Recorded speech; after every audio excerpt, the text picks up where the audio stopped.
परेशान तो रहूंगा ना पार्वती। जया आखिर एक बेटी का बाप जो इससे ठहरा। बड़ा। पार्वती अब उसके हाथ पीले करने का समय आ गया है। पर हमारी आनंदी तो अभी सिर्फ 9 साल की है। अभी तो उसके पढ़ने लिखने और खेलने कूदने के दिन हैं। देख पार्वती, लड़कियां पराया धन होती है और जितना जल्दी इन्हें घर से विदा कर दे उतना अच्छा है। कल से आनंद की पढ़ाई लिखाई बंद। पर बापू, इसमें मेरी क्या गलती है? आप मुझे पढ़ाई करने क्यों नहीं देते? तेरी गलती है कि तू एक लड़की है। लड़का होती तो क्या बापू? लड़का होती तो क्या? ऐ लड़की, ज्यादा जबान ना चला, नहीं तो जबान हलक से खींचकर बाहर निकाल दूंगा। बापू, मैं पढ़ लिख कर कुछ बनना चाहती हूँ। मेरी पढ़ाई ना रोको बापू। आनंदी, तुझे पढ़ना है तो पढ़, लेकिन सारी उम्र बाप की छाती पर यूं बोझ बनकर ना बैठ। पर बापू, अभी तो मेरी उम्र पढ़ाई लिखाई की है। मुझे पढ़ लिख कर डॉक्टर बनना है। पढ़ाई पढ़ाई पढ़ाई, आज तो तेरी इन किताबों का काम तमाम करके ही छोड़ूंगा। ये ले। नहीं बापू, मत छोड़ो बापू। छोड़ी। नहीं बापू, नहीं। बापू, ये तुमने क्या किया? तुमने मेरी इन किताबों को ही नहीं फाड़ा बापू, मेरी किस्मत फाड़ दी, मेरी किस्मत। ये कॉपी किताबें ना सिर्फ छोरों के हाथ में अच्छी लगती है। लड़कियों के हाथ में तो सिर्फ मेहंदी अच्छी लगती है, मेहंदी। पर बापू, मैं लड़की हूँ तो क्या हुआ? लड़का और लड़की तो हमारी दोनों आंखों के समान होते हैं। चुप कर आनंदी, और यह एहसान मान कि अब तक जिंदा है तू। कहीं बचपन में गला दबा कर मार दिया होता तो यह तेरी बकबक नहीं सुननी पड़ती आज। पर बापू, मुझे चूल्हा जलाना अच्छा ना लगे है। देख छोरी, जितना जल्दी हो तू चूल्हा जलाना सीख ले, उतना ही अच्छा है तेरे लिए। और हाँ, तेरा ब्याह तो होगा, वो भी कल के कल। अगला जीवन है तुम्हारी यही कहानी। आंचल में है दूध और आंखों में है पानी। मुझे माफ कर दे बेटी, तेरे बापों के जिद के आगे मेरी एक न चलेगी। माफ कर दे बेटी, मुझे माफ कर दे। इस प्रकार मात्र 9 वर्ष की छोटी उम्र में आनंदी का विवाह गोपाल राव जोशी से हो गया। बाल विवाह एक सामाजिक कुरीति है और इस कुप्रथा का शिकार होना पड़ा आनंदी को। 5 वर्ष बाद आनंदी 14 साल की हो गई है। उसके घर एक शिशु ने जन्म लिया है। देखते हैं आगे क्या हुआ। देखिए ना, इसे क्या हो गया है? इसका माथा तो अंगार की तरफ तप रहा है। इससे तो बहुत तेज बुखार है। आप बिना कुछ भी बोलते हैं, दीजिए मुझे। माधव, जल्दी से वैद्य जी को बुला के लाओ। जी, अभी बुला के लाता हूँ। ये तुम क्या कर रही हो आनंदी? भगवान की विभूति लगा रही हूँ। बस करो आनंदी, ये सब अंधविश्वास है।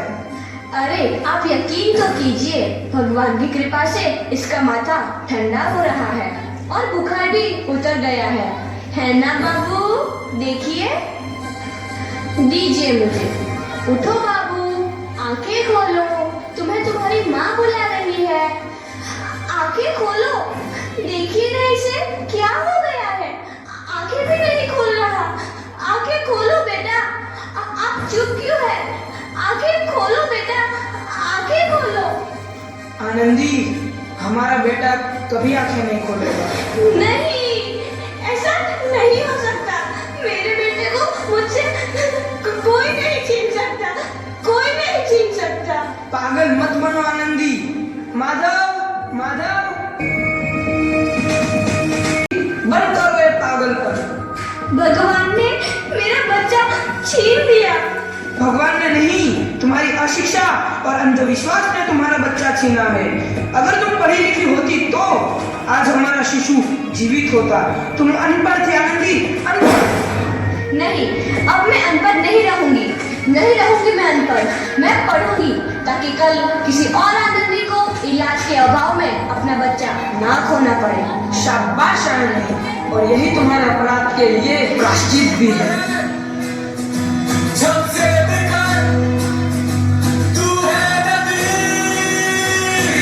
आनंदी, तुम्हारी 12वीं का परिणाम आ गया है। तुमने पूरे कॉलेज में प्रथम स्थान अर्जित किया है। आनंदी, तुम्हारी मेहनत रंग लाई है। तुम्हें शिक्षा वृत्ति मिली है। ये लो तुम्हारे अमेरिका जाने की टिकट। मुझे शिक्षा वृत्ति मिल गई, मैं अमेरिका जा रही हूँ। पर ये सब मैं अकेले कैसे कर पाऊंगी? आनंदी, अपने आप को इतना कमजोर क्यों समझ रही हो? फिर इतना पढ़ने लिखने का क्या फायदा? तुम अभी गवार की गवार नहीं हूँ मैं अब गवार।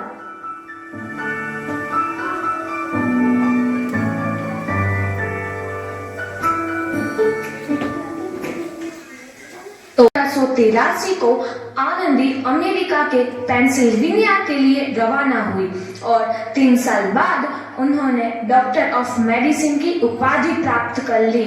इधर आनंदी के पिता की तबीयत बहुत खराब है। आगे क्या होता है देखते हैं। लगता है अब मेरे जाने का समय आ चुका है। अब मैं नहीं बचूंगा। ऐसा मत बोलो। शहर के सिटी हॉस्पिटल में अमेरिका से डिग्री लेकर कोई बड़ा डॉक्टर आया है। एक बार वहां चलकर दिखा लेते हैं। हाँ, सही बोला भैया। कम से कम दिल को तसल्ली तो मिल जाएगी। हाँ हाँ, चलो चलो जल्दी हॉस्पिटल चलते हैं।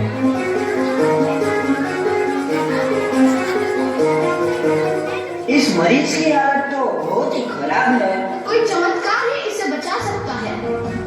ऐसा मत बोलो भाई। डॉक्टर साहब कब तक आ जाएंगे? लो आ गई डॉक्टर मैडम। डॉक्टर मैडम, जल्दी देखिए, मरीज की हालत बहुत ही खराब है।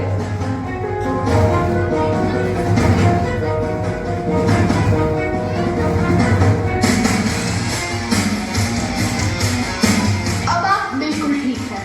मौत के मुंह से आपको बचाया है डॉक्टर मैडम ने। डॉक्टर साहब ने मुझे बचा लिया। मुझे मिलना है डॉक्टर साहब से। डॉक्टर साहब नहीं, डॉक्टर मैडम बोलो। डॉक्टर मैडम, उन्होंने ही तुम्हें जीवन दान दिया है।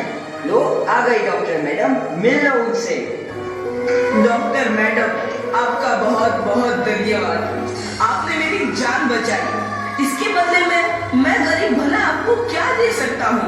वचन, वचन चाहिए मुझे कि कभी ये नहीं कहोगे कि लड़कियां कुछ नहीं कर सकती। वचन? ये कैसा वचन? अरे श्यामलाल, तुमने पहचाना नहीं? तुम्हारी बेटी आनंदी। आनंदी? मेरी बेटी आनंदी डॉक्टर? हाँ बापू, वही आनंदी जिसके लिए बचपन में तूने चूल्हा और दुल्हा के अलावा कुछ नहीं सोचा था। आनंदी, आनंदी मेरी बेटी, मुझे माफ कर दे। मैं तेरा गुनहगार हूँ बेटी। नहीं नहीं बापू, वही आनंदी जिसके हाथ पीले करके तुम उसकी सारी जिंदगी काला कर देना चाहते थे। माफ कर दे मुझे मेरी बच्ची, माफ कर दे। मैं तेरा अपराधी हूँ मेरी बच्ची, माफ कर दे। नहीं बापू, मैंने तो तेरा एहसान चुकाया है। याद है ना अपना एहसान जो बचपन में तुमने मुझ पर किया था? ताने सुना सुना कर जीते जी मार डाला था मुझको। अब बोल, और किस किस को मारेगा? आनंदी बेटी, मुझे माफ कर दे मेरी बच्ची। मैं तेरा गुनहगार हूँ। बापू, आपने ही तो बोला था किताबें सिर्फ बेटों के हाथ में अच्छी लगती है, बेटियों के हाथ में तो सिर्फ मेहंदी। बेटों और बेटियों में फर्क करना तो आंखों में फर्क करने समान है। एक का पढ़ना और दूसरे का ना पढ़ना सामाजिक अंधकार है बापू, सामाजिक अंधकार। उपकार मांगता हूँ मैं तुझ जैसी बेटी का, जिसने सारी उम्र मुझसे कुछ ना मांगा। मांगा तो सिर्फ बराबरी का दर्जा। वरना सच तो यह है कि मैं तेरी माफी के लायक भी ना हूँ। मुझ जैसा बाप तेरी बराबरी कर सके, उसके मैं लायक भी ना हूँ मेरी बेटी, लायक भी ना हूँ। अपने बापू को क्या माफ नहीं करोगी आनंदी? माफ कर दो आनंदी, माफ कर दो। सुबह का भूला यदि शाम को घर लौट आए तो उसे भूला नहीं कहते। बापू, तो इस प्रकार आनंदीबाई जोशी ने अपनी मेहनत और अटूट इरादे से न केवल भारत की पहली महिला डॉक्टर बनी, बल्कि आगे चल के उन लड़कियों के लिए सुनहरा रास्ता दिखा गई जो जीवन में कुछ करना चाहती थी।